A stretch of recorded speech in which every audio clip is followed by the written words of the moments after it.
So yes, listeners and viewers, welcome back to the next episode of the podcast. It's so good to have Peter along today. I was on Peter's live yesterday with him and Philip, which was really good fun. Peter, how are you keeping? I'm great. Thank you so much for having me. Yeah, so good to have you. So good to have somebody else as well from the Emerald Isle on the podcast. I think maybe for the first time, which is really nice. Peter, tell us a little bit about yourself. So where are you from originally? Where are you now? And kind of how did you get to that point? Even just in brief, how did you get to that stage? I was born in Tralee, County Kerry. Um, I basically grew up around hotels and bars, um, family of publicans and hotel owners. Hmm. And then, we spent some time in America, then came back to Ireland when I was like maybe 10 or 11. And I then decided to start teaching English language teaching, as most guys do or people do. They just want to go off and do something for a year. Hmm. My way of doing it was a little bit strange. It wasn't planned at all. And then eventually I made my way to Turkey and I got very, very lucky. I got a great job and I worked there for about 8 or 9 years. And then one day I decided to, I don't want to say quit, but decided not to renew my contract and I left at the end of my ninth year, I think. And without any backup plan, I just started writing and doing my own private teaching.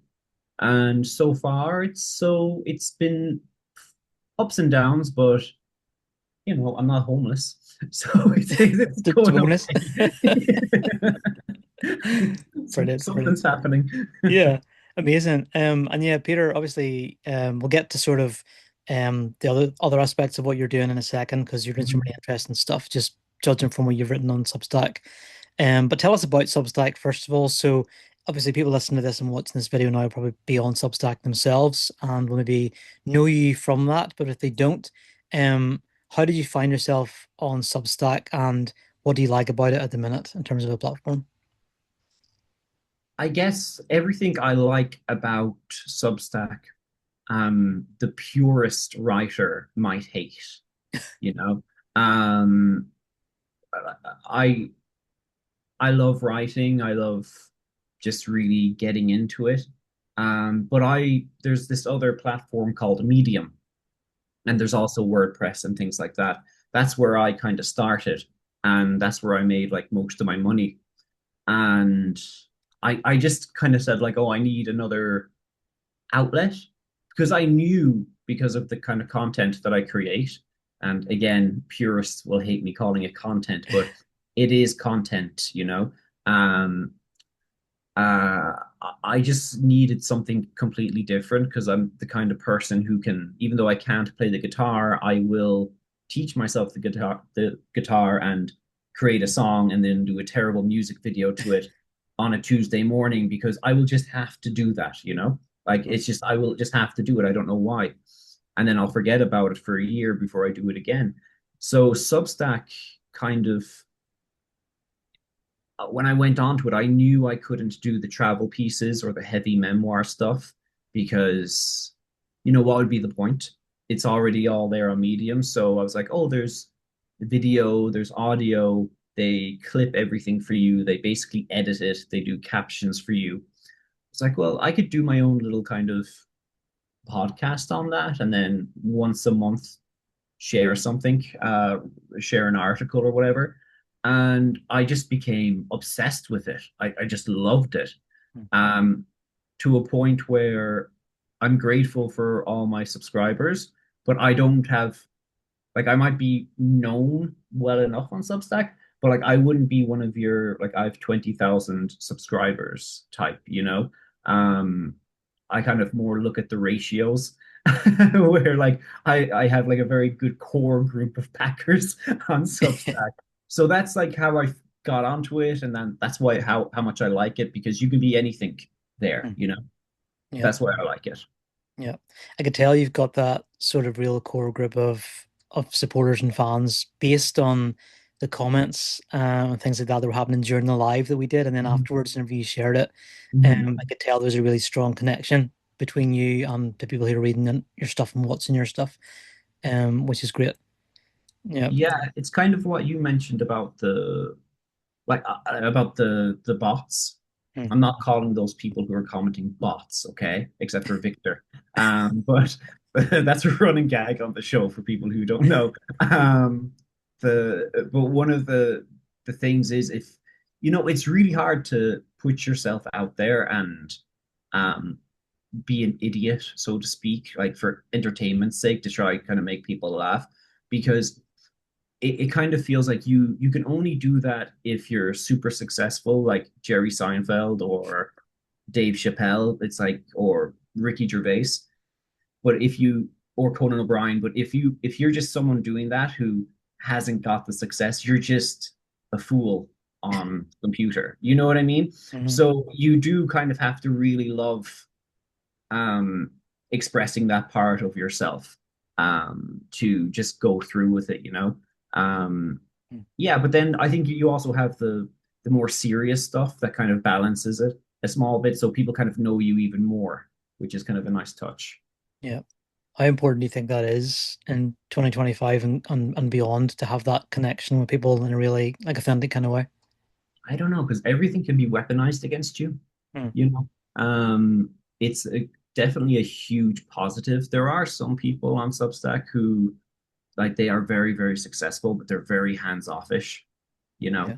like they won't do lives, they won't do video, they'll barely answer comments, and that goes beyond just being, say, like a brand. It's kind of like nobody's going to know anything about me. Mm. And this is just it's just going to be, content is going to be flowing out, and the positive to that is no one can kind of aha them or catch them. Mm. But the downside to that is I don't know how heavy their words really carry if you're just an avatar Mm. saying these things. So it's kind of a double-edged sword. Yeah. Obviously during that live that we did, like it was really, really funny, like what you guys were doing, the way you kind of bounced off each other and everything, and sort of the essentially the roles you were kind of playing, I suppose, during that time. And obviously it was still authentically both of you guys as well, but there was obviously a bit of like performative kind of aspect to it. Mhm. Um, how important do you think humor is at the minute, with the world kind of being the way it is right now? How important is humor in terms of like writing and how we express ourselves online and podcasting and videos and that sort of stuff? I think it's really important because like most of the audience crossover, they would be kind of, if we're talking in American terms, they would be kind of left leaning, okay, and Mm. that's amazing. But what's really important is, there's maybe a good few other subscribers that I have who listen because of the Peter and Phil thing. And they kind of come in, and through that kind of comedy, and just it's like, oh, it's a knucklehead in these kitchens somewhere in Anatolia having fun with a Englishman on a farm in France. And look, they're talking to David McElroy, who's in Northern Ireland. This kind of crazy kind of pot. Um, they might follow, they might not subscribe, they might not pay, but like they'll follow or along, and you never know. Not that I'm here to change minds, but I am here to kind of offer a perspective Mm. that, like, maybe through that they might find one of my articles and they might kind of say, oh, that's a good point, or they might stumble on to say, someone who's of a completely different political, idea to them, and they might kind of say, oh, well, that's kind of a good point too. Um, Mm. in a perfect world, that's kind of the road it would go. So in that way, it could be important. But Mm. other than that, I think everyone just needs to relax. Yeah, they do. Yes, I agree. Um, what's influenced you, Peter, in terms of comedy? I just want to kind of stay on that for a second. In terms of like TV shows or comedians or other writers, who's been like a big influence on you? No writers, funnily enough. I do like Robin Wilding. Mm. Jim Mercurio. I don't know if you know him, but he's a screenwriter. He's pretty good on Medium. His stuff is very funny. But outside the writing world, there wouldn't be much else. I guess my brother and I would stay up watching South Park in the 90s or late 90s. Um, Curb Your Enthusiasm, big Mm, deal for me. Seinfeld was a big deal. Frasier. Um, what else was a big deal? Lots of those kind of things were kind of huge. Um, mm, they had sticking power. Like I remember I went to see The Hangover, the first Hangover, and I just remember laughing my socks off. But I when I saw it the second time, I was like, ah. mm. Whereas like I can rewatch Seinfeld, Curb, I can rewatch all these things all day long, you know? So there is kind of a traditional kind of everyday humor that like I really am drawn to. Yeah. Yeah, I'm the same. Like everything you're mentioning there is just stuff that I love, absolutely love as well. Yeah. Like I'm a real, if there's such a thing as this, I'm a real like sitcom connoisseur. I watch a lot Yeah, of, there yeah, is such a thing. I watch a lot of sitcoms. Yeah, I think it's such a shame that like just these days everybody knows what everybody believes in. Yeah. And that's I guess not necessarily a good thing. Like I don't want to go get too political about stuff here, but there's a there's something to be said to just laughing at the joke Mm, and not worrying about who that person, votes for. I know like that's not going to solve problems in the world. Well, it might, you never know. But like it's definitely something that's going to be good for you in that moment. mm. And then maybe you can just relax a small bit and then attack the day the next day. So I think there's kind of we've lost part of that kind of 90s, early 2000s kind of let's just watch this and if it's funny we'll laugh. If not, yeah. Yeah.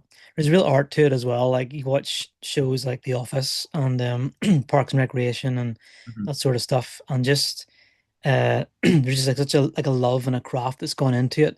Like Yeah. I've just finished watching The Middle recently. I don't know if you've ever watched The Middle before. No. But just as a really kind of bog standard sitcom comedy kind of show, the level of care and attention that goes into that in terms of the writing is like phenomenal. And it went on for like 9 seasons, and it has a kind of sticking power, and it's also applicable even now in 2025. And I think there is something about that. It's been lost recently, and like a lot of like modern TV and modern writing just doesn't really exist anymore. As you say, it's always very safe. It's always very in a certain kind of box. And I think the few shows that go outside of that can be like phenomenally successful and impactful. I Yeah. think as well. Yeah. Yeah, there's kind of like cycles to it. I'll just add this, like there's I think Tarantino said it in an interview, um, where he said like I think like, if I'm getting this wrong, I'm sorry, but he said like the 70s were terrible, it was too safe, and then the 80s went or no, the 70s were great. It was very kind of dark and gritty, and then the 80s played it safe, and then the 90s kind of kicked it off. So he kind of talks about that too, where we just seem to like we either play it too safe or we completely go overboard, you know? Yeah. There's no in between. Yeah. Um, Peter, so one of the things you kind of talked about in your publication, Little Wins, you've got three publications on Substack, and Little Yeah. Wins seems to be the one where you share more maybe personal stuff Yeah. about yourself. And you talked about your journey over the last few years. You wrote a piece recently, I just read it there this morning about uh from like about 2006 or so, I think it was, until now, and you talked about how you got to the point you're at this stage, and you Mhm. were very open about it and very vulnerable and Mhm. described exactly how you felt at that time and the kind of things you struggle with in terms of like your mental health and that sort of thing. Mhm. Um, can you tell us a little bit about that? Just even just kind of touch on it briefly, and you don't have to like, obviously go into the whole thing. Anyone can go into your publication and read it at any point. But just kind of what did you kind of really find difficult during that period whenever you were sort of trying to find yourself essentially? Because I feel like you're someone who's found yourself now. And you might not say that entirely about yourself. Not Right. everybody's fully found themselves, but you seem, based on what you said about your journey and the way you are now, you seem very happy and content. And where Yeah. did you kind of get to that point? Um, I don't know. It was strange. It was I think like I think we're talking about mental health, depression. The it, it's very strange because it's not like one day you have it, you know. Mm. It was it's kind of like this realization that like you're like, oh God, like is this what it is? Mm. But yeah, it was a typical. post Celtic Tiger crash. I mean, there was a lot of things that happened in my life growing up that were amazing. Like I had an amazing childhood, but at the same time, there was never, and my parents have always been there for me. I have to be very careful about how I say this. My parents were always there for me. I'm best friends with my mom and dad. I talk to my brother every day. So there's no big drama backstory. However, we were we we were born in a hotel um, run by my grandfather and grandmother. We lived in this hotel, and that was kind of like our home for the first few years of our life. It got sold, unfortunately, then saw it get demolished, and then we had to move to America, and then we came back to Ireland, and then I was sent to Irish boarding school to relearn Irish because I lost it all in America. Then Mm, I was sent to another boarding school, and this is all amazing, by the way. Like it was great, okay, mm, amazing life. And then however, in this school, I found an amazing kind of camaraderie. Like I had friends 24/7. Like I would wake up and my best friend would be there. You know mm, what I mean? It was this amazing time to be alive. And that went on for like 6 years. And I mentioned in that piece that you mentioned, I did get concussions, but it's kind of like trying to figure out, like, you know, the how say cells formed like in the Big Bang or something crazy like that. It's like you don't know when it happened, so mm. you're just trying to say like, was it this? Because I played rugby, was it this concussion? Was it this concussion? Was it the leg break? And really, then I went to. I won't talk about reunion just yet. I can talk about that later. Mm, But mm, I was struggling a lot, and then at 26 had maybe a panic attack, or it was a panic attack, tried to get through those, then became agoraphobic, got health anxiety, just everything all at once, and the depression got worse. And then eventually I decided to go to therapy. mm, A bit too late, but I should have done it earlier.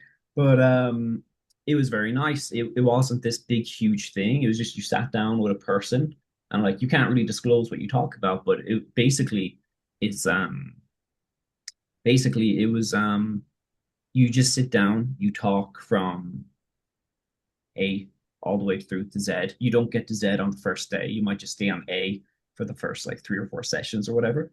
mm. Um, but what I can say is there was no sort of starting kind of moment. One thing that was a common consensus was that like I really loved friendship and I really loved family and I really loved having solid ground and having all those kind of that solid ground go. And I don't mean solid ground like with family because I still have my family. I mean like actual ground, like where I can put my feet. Like the hotel went, and then our bar went. Then we had to move. Mm, Then I was happy in boarding school, and then that finished. And then like I had this breakdown in university because I couldn't function. mm. Oh, excuse me, I'm losing my voice. You're okay. Take your time. I just finished like 6 lessons before I met you. I've been talking to students all day, and right when it's most important, I lose my voice. Don't worry. So that's kind of like a messy explanation, I guess, the best I Mm. can do. But it was that's kind of what was the question? Just how you kind of got to where you are now at this point Okay, from well there. that's how, yeah, so that was like the mental journey, I guess, but there's about a billion things that has happened since 2006. But the most important thing was probably, or most definitely, meeting my wife and going to therapy. Mm. Yeah. They're just it was just really, really important because I'd spent so long just writing it down, trying to figure it out myself, and that was great. I Mm. got lots of great stories out of that. However, there there comes a point where you have to kind of sit down and kind of say, look, if you're going to move forward in life, you've got to like park all this and Yeah. keep going. What's like one bit of advice you would give to anybody who's maybe going through a kind of similar process? Maybe they feel like their base where they can put their feet, the things they're used to, are kind of Mhm. disintegrating, maybe falling apart. I think especially at the minute, because a lot of stuff in the world doesn't feel as stable as it maybe did a few years ago. I don't want to, again, not going to get political about stuff, but I think we all sort of know what we're maybe talking about when we say those kind of things. Um, what's your advice to someone who's maybe feeling like they're a little bit lost and they're maybe in that same sort of place you used to be in? I don't. It's one of the reasons I became a teacher Mm, was because I felt really let down by university and the system. Like I felt really left down, and I was bitter about education for a long time.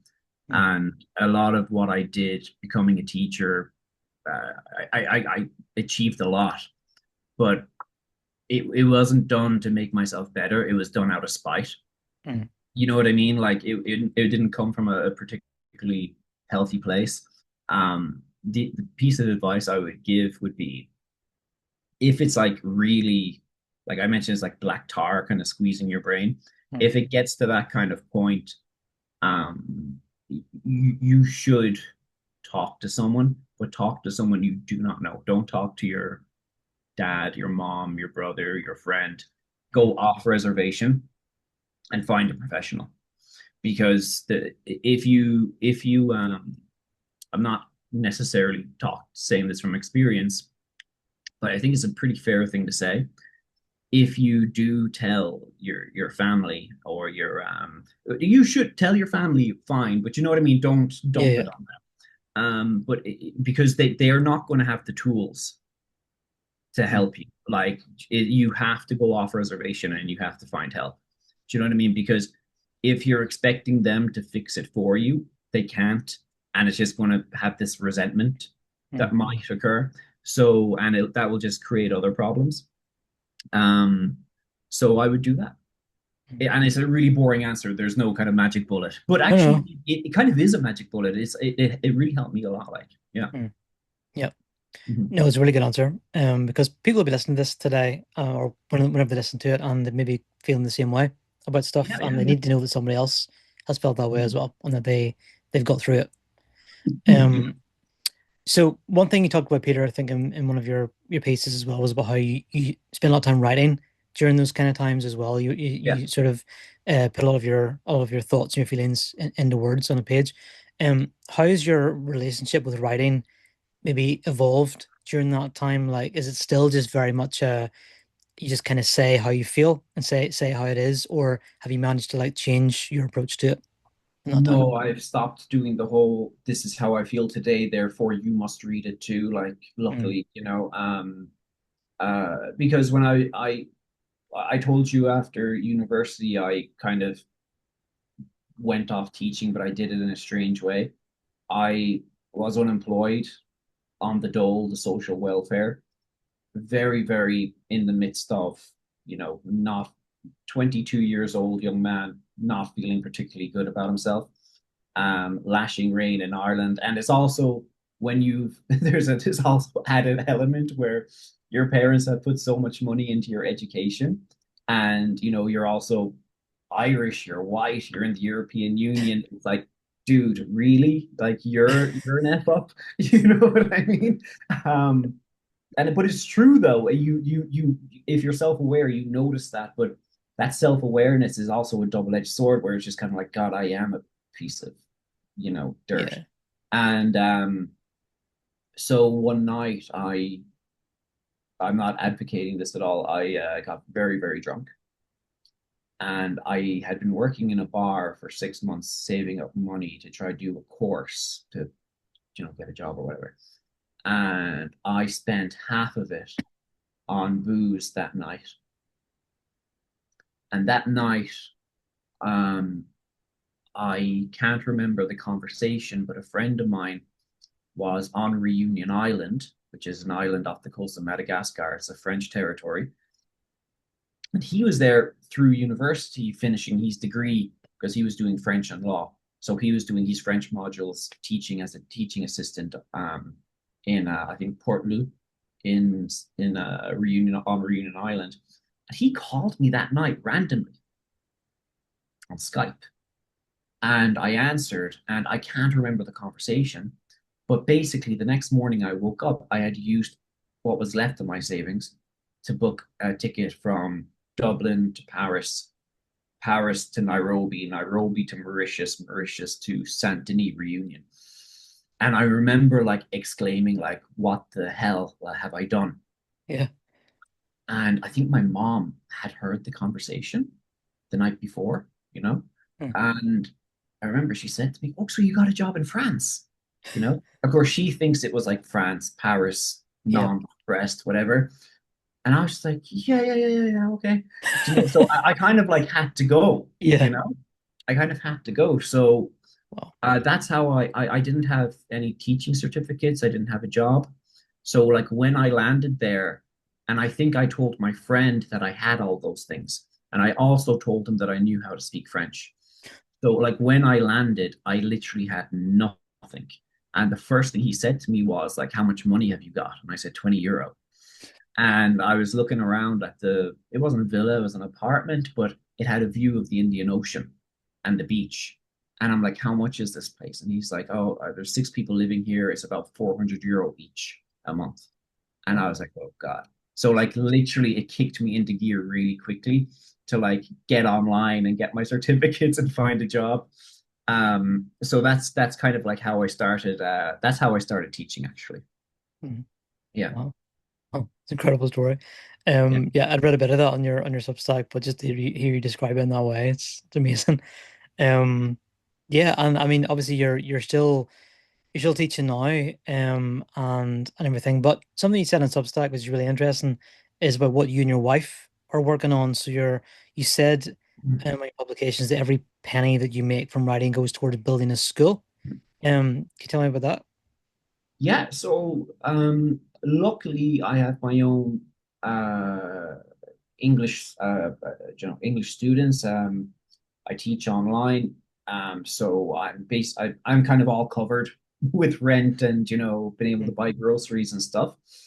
Um and whilst the money is fantastic from Medium and I'm very grateful for the paid subscribers, it's special money. You know what I mean? Yeah. It's kind of like, what should I do with that?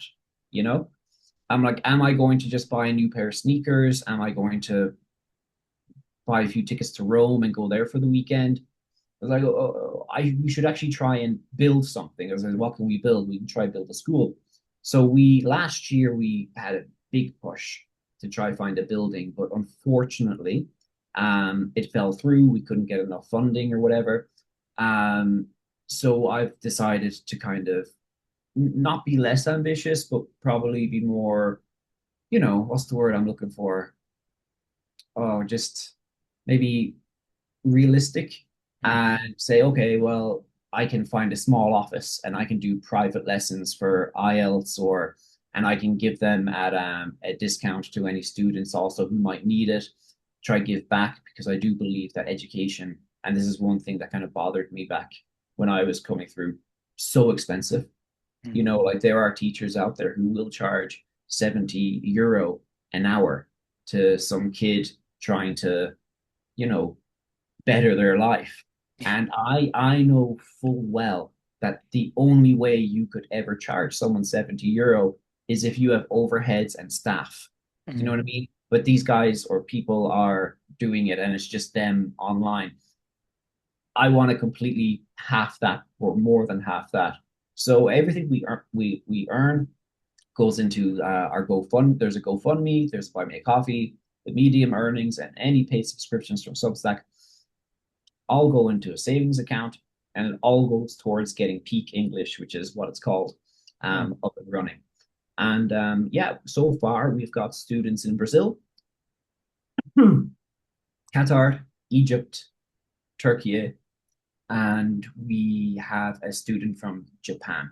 So we have a few students, which is great. Mm. But I really feel like I need a local building because people still like coming in and talking to you, especially for the Turkish students in the city. Mm. To like, you if they're younger learners, you got to meet the parents face to face. You know what I mean? So they can see who you are. You have a business address. They know where to find you. Yeah. So yeah, so far so good. It's slower than anticipated, but it's very hard to. We were talking with Philip the other day about self promotion it's very hard to expect people to donate to something um, that isn't a pressing issue. You know what I mean? Mhm. And it doesn't mean that they're not giving money to you because they're cheap or whatever. It means because maybe they saw a child who just had their leg amputated. You know what I mean? And they donated to that. Or they saw someone's father is in hospice care and they need it funded. So they sent $20 towards that. It Mhm. doesn't necessarily mean that people are mean. I just think that there's one thing that it's taught me trying to open peak English is that this is about taking responsibility. This is a pressing issue for me. Mhm. You know what I mean? And it's an important one, but it's something that I can do by myself. You know what I mean? Yeah. So whilst the GoFundMe is still open and everything like that, it's not something that I'm going to be pushing onto people too much. I might just leave it as a QR code at the bottom of things as a reminder. Yeah. It's hard to strike that balance, I think, with stuff because I think a lot of what we do as creatives is not always necessarily stuff that people do need. You know what I mean? It's not something Yeah, they can't do without. Sometimes it can be a bit of a luxury. I think that's kind of a slight downside to the subscription model. I think sometimes because the first thing people will trim whenever they are finding that money's tight is their subscriptions to things all the time.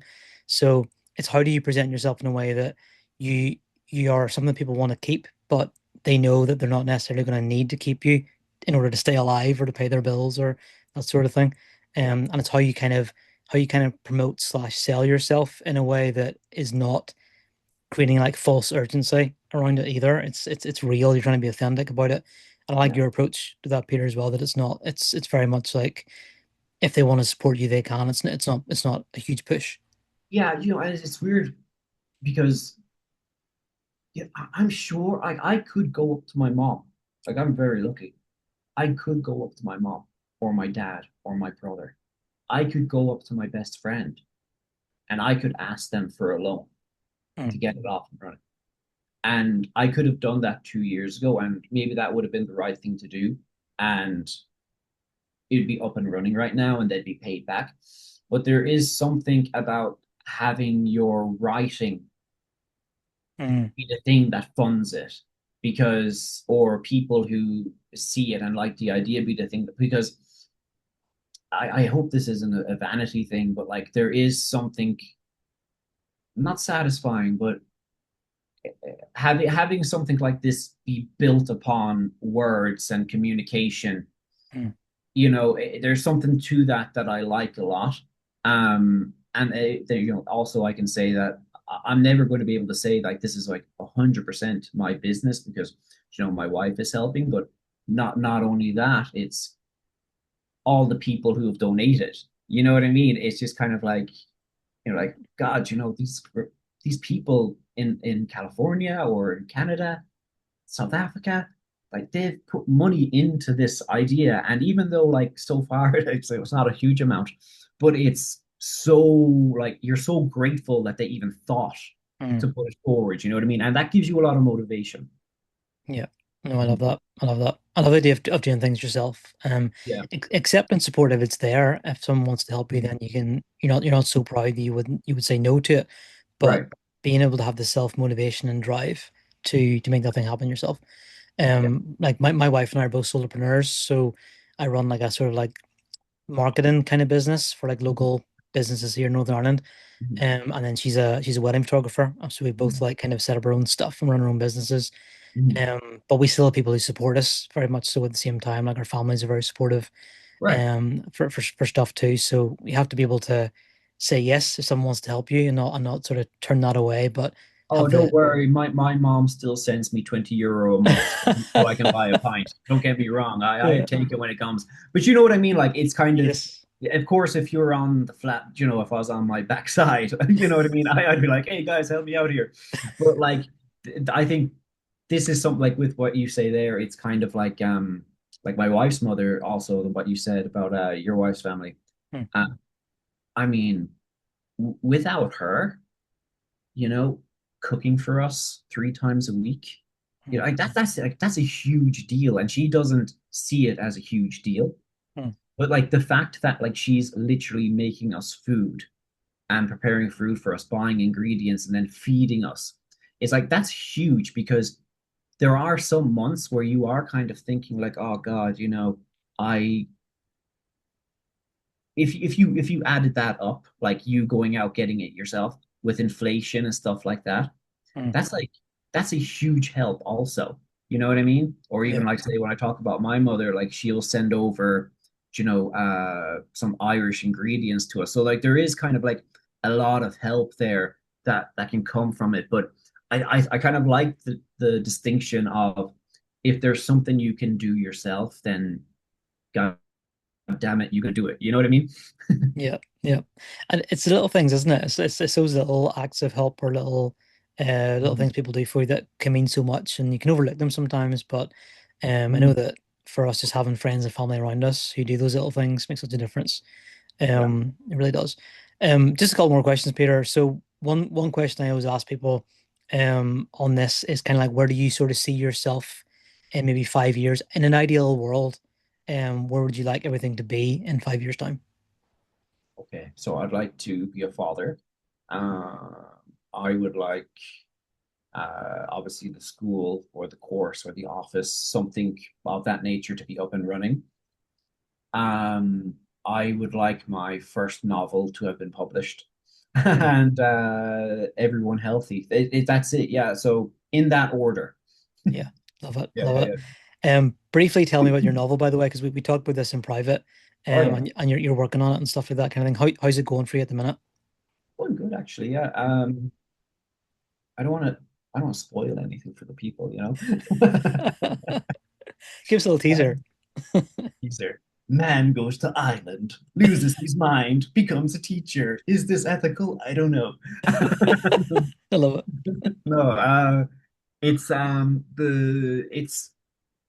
part of a trilogy. Hmm. The story arc is completely done. The name of the trilogy is The Red Beach in Paradise. Hmm. Book one is called The Last Thing Emily Said, and it is about a young man who arrives on Reunion Island.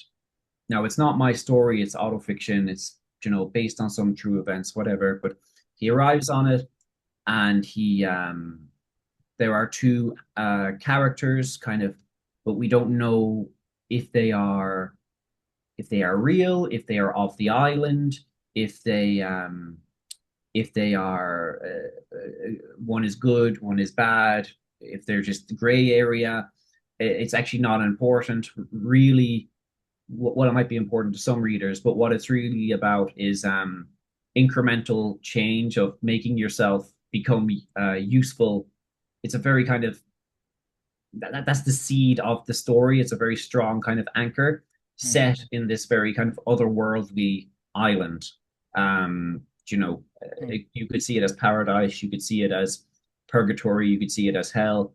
And yeah, so then their book two will be called The Anatolian Odyssey, and book three is I don't know what it's called, but I have the first two basically done. Just kind of going through a rewrite at the moment, just to tighten everything up. And I gotta say, I'm enjoying the process. I hope Good, I'm done soon, so good, I good. can move on. Yeah. No, enjoying the process is the main thing, I think. Who would you say it's for? Is it like an adult? Is it like a thriller, horror kind of thing, or what would you say it is? I don't know. I'm trying to. If you've read Alex Garland's The Beach, I've seen the movie. okay, so it's kind of the same thing. The book is pretty good, but the book's Hmm. better than the movie, but the movie is still pretty good. Yeah. Um, but and I really don't want to be critical because it is an awesome book and it's a very good movie. It's quite surface level. Hmm. We don't know who the protagonist really is before he goes beyond white backpacking American, and then when he leaves, pretty sure he's the same guy, Yeah. but he's just had some experiences. Okay, this is aimed towards kind of kind of what we spoke about earlier, people who might be struggling, um, and through the main character, you see the refusals. He refuses many tempting things, not always. Like he fails, but he refuses a lot of a lot of temptation, Mm. and you see the incremental benefit to that, but you also see the the very undramatic kind of dire consequences of accepting something that might be seen as just kind of like a party or whatever. And there's no kind of set piece. These kind of decisions happen in conversation as they do in life. And I think everyone could read it. To be honest with you, I gave it to an editor, and she so far has found it easy to read. And that's for me. I told you earlier, I started writing it 12 years ago. And the reason it's been so hard to edit it is because what was originally written down was so manic and crazy. Mm. You know what I mean? Like I didn't even know what a paragraph was. It was just like hieroglyphics, you know? So it's taken a long time to take something that was like, say, 600 pages and get it down and just get rid of a lot of useless stuff, you know? Yeah. Uh, yeah, Cool. Cool. and just That's write a story.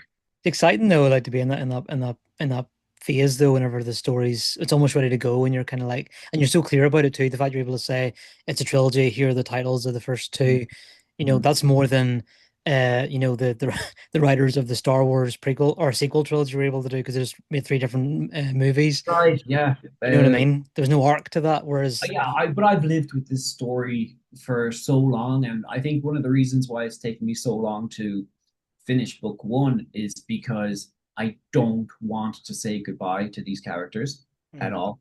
Like I'm obsessed with them. I love them. When I listen to music, I'm like, this is a great scene for this character. But mm, at the same time, that kind of goes into a little of leisure, yeah, not even creative, it's kind of leisure. And it's kind of like, okay, hang on a second. You're supposed to be creating something and giving it to people. mm, Like, this isn't for you anymore. You have to try and turn it into something. And that's really painful. Like, mm, it's one of the parts of this where I'm not looking forward to that part where I don't get to write that story anymore. Yeah. yeah. Well, that's a good sign. I mean, if you were Yeah. sick of it, you wanted to be done, then it would be a different Yeah, story no. entirely. Yeah, Yeah. I'm not at all. Yeah.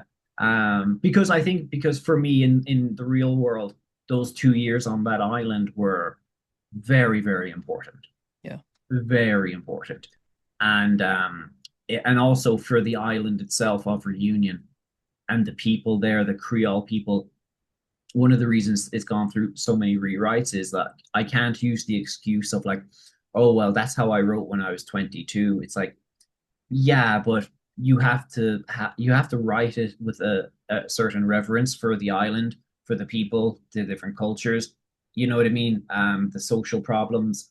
Like it doesn't Mm, go. The politics is underneath. You know what I mean? Like the white guys will be drinking, but my character is the only one that notices the fire in the background of the riots going on for the mm, locals. So there is this kind of yin and yang, this tension going on. Um, but it's just if you're writing about a real place, you have to you have to show not performative respect. Like you have to and not actually respect at all. You have to tell it how it is. You have to just you have to describe that person properly or this culture to the best of your ability. You can't just kind of say, "Oh, they were all wearing hats and I wasn't wearing a hat and that made me different." No, like there has to be, it has to go like deeper than that. yeah. That'd be a great first line, wouldn't it? I landed and they're all wearing hats. It was weird. I think for me that's why like none of the books I've written have been set in actual places. They're all either fantasy sort of environments or they're like just made up towns that I can control entirely myself.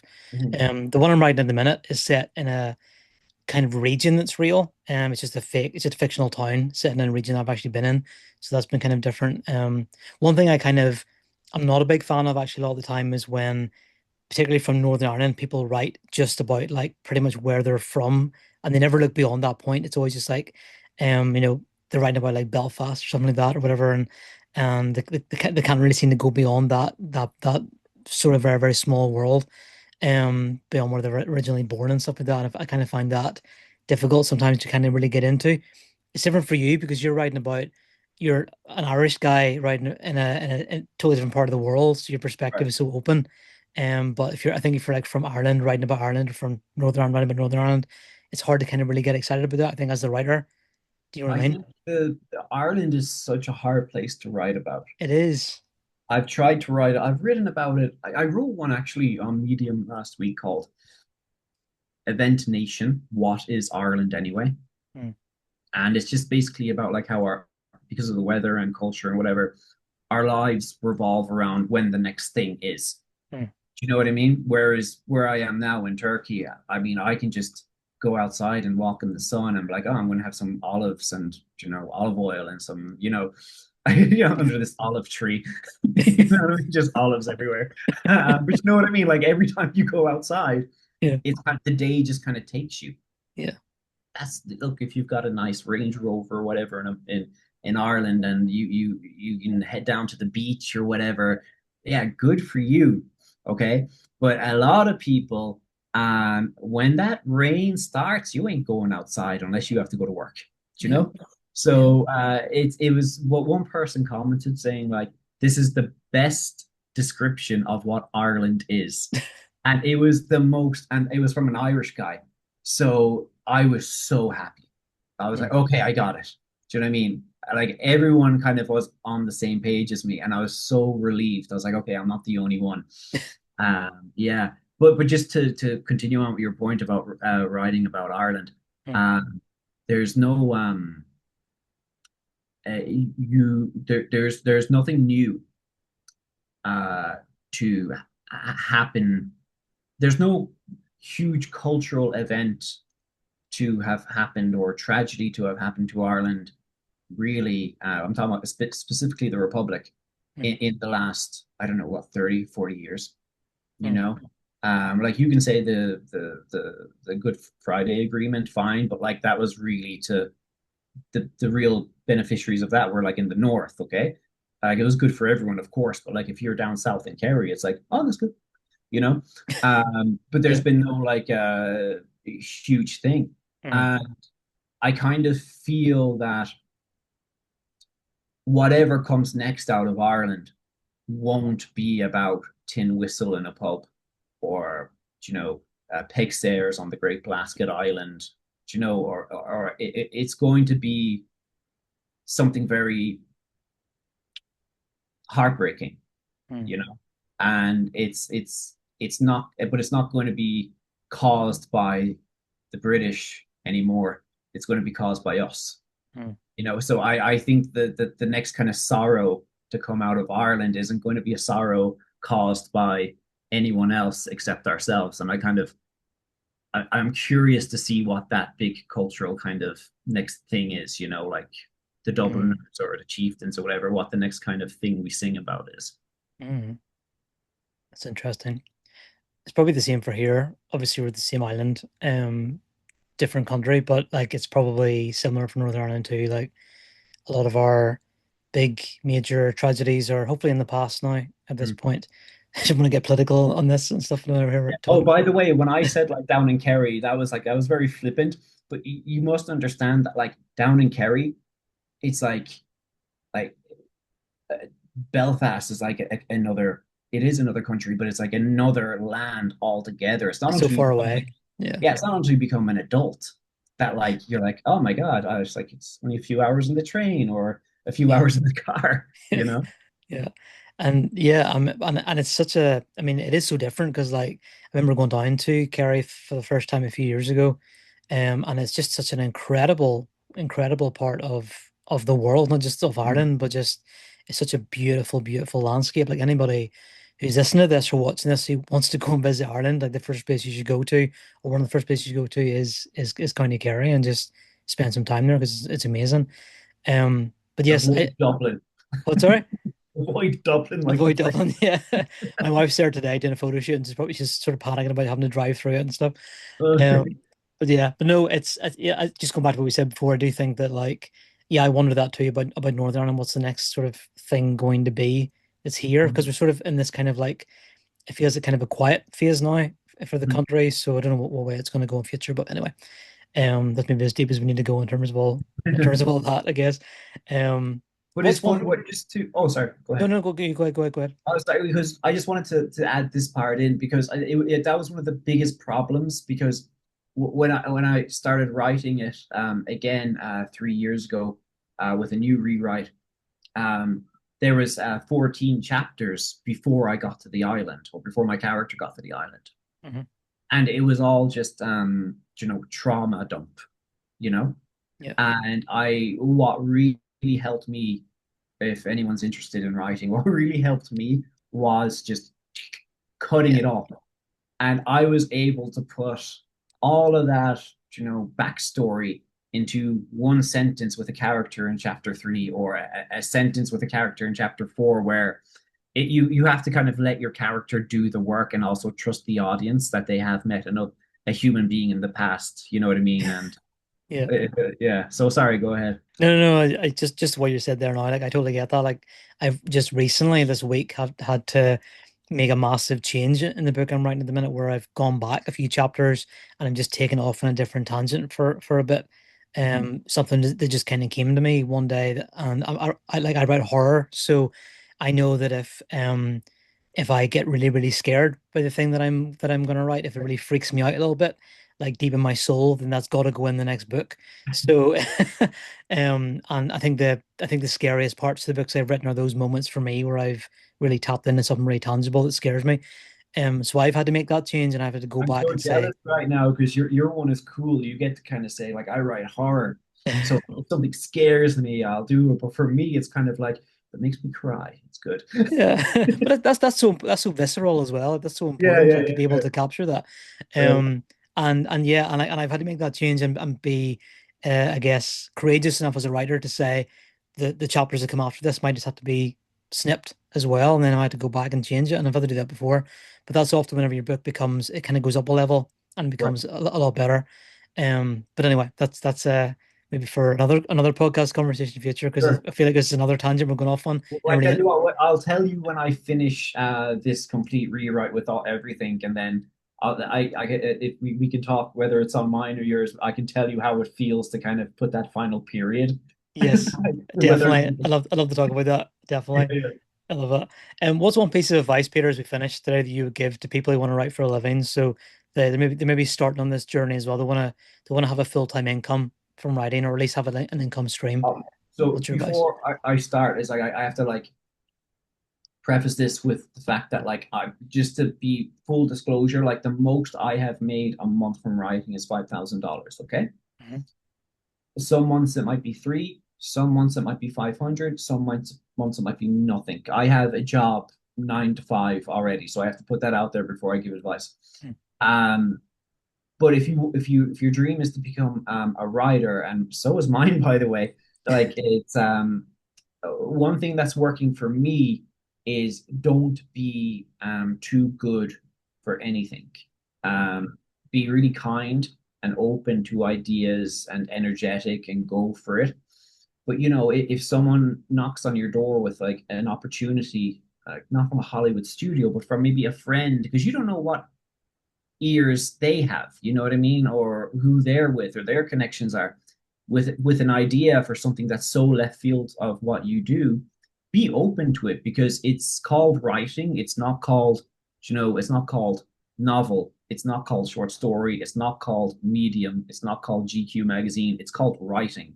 So be open to everything, you know, whether it's screenwriting, novels, short stories, um, anything. Just be open to it because you'll be surprised where inspiration can come from. I wrote a script with a friend, and from that script I got an idea for a story, and that story actually kind of made a lot of money. The script went nowhere, but like it kind of inspired me accidentally to do it. So my advice is just to, you know, open yourself to everything and don't give a hoot what anybody thinks. You know what I mean? Mm. Um, if That's one thing I had to, it took me a long time to stop worrying about, because one day you'll wake up and you'll realize that the people that you spend all your time thinking about, sadly, they don't think that much about you in the first place. So just, and that's heartbreaking, but just go for it. You know what I mean? You just have to go for it. Yep, it's good advice. It's so true as well. Like it really is. Mhm. Like we worry so much about what our friends from school or Mhm. family members think about us, but they really it just doesn't really cross their minds, and that's Right. a good thing. That's Is a good this sort of. right and bad right now? This No, is it's my okay. life It's and my okay. thing. It's very Is this it's actually scary very enough for it's you? atmospheric. Yeah, I love it. Anyone who's listening to this, Peter's just and be it themselves in shadow here, which is great. Well, it's Um, getting dark right now, and I don't have any light no, you're source. fine. You're fine. We're gonna finish anyway. But Peter, so good to chat to you. Honestly, Yeah, really good conversation. I think we touched on a lot of different stuff there that's been really helpful for people in lots of different realms as well. And definitely want to touch base with you again and talk about how your book's going whenever you've got it finished and you're ready to go. But yes, thanks so much for being here today. And anyone who's listening again, please go check out Peter's publications and subscribe and buy his book when it eventually comes out and read it. And yeah, I look forward to chatting to you again soon, Peter. me too. Thank you so much for having me. I if you have Medium, I'm over there as well at Yes. Murphy's Law. So there's two places you can find me. Also on YouTube, and it's called the YouTube channel. Just the YouTube Brilliant. channel. That's where you'll find the Peter and Philip show. I love it. I love it. Yes, so check out Peter here on Substack and on YouTube and on Medium and anywhere else you can find him online. And yeah, Peter, I'll catch you again on Substack really soon. Yeah, cool, man. Thank you so much for having me. I appreciate it. Yeah, great to chat.